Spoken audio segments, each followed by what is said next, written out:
बहुत प्यारा सा सोहर है, बहुत पुराना है और गाती हूँ। अच्छा लगे तो लाइक और मेरे चैनल को सब्सक्राइब शेयर जरूर कीजिएगा। सोनमा के टिकुलिया मोरी कामनी देई लहर लहर करेला ए लाल गोपी में के कान्हा कवन राम लीला राचन दना शोभेलाल ए लाल गोपी में के कान्हा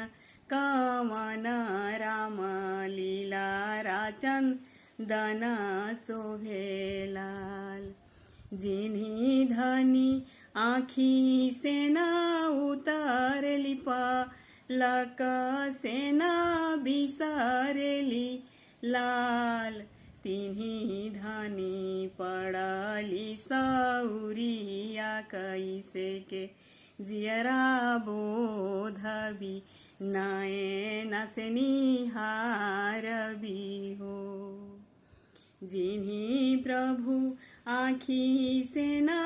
उतारले पलक सेना बिसरले लाल ए सासु तिन्ही जब हम पर निसौरिया कैसे के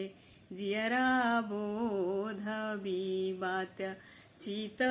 कर बिलाल ए लाल अब हम पर निसौरिया कैसे के हम निहार बिलाल मचिया बैठली तुहु सासु सरबे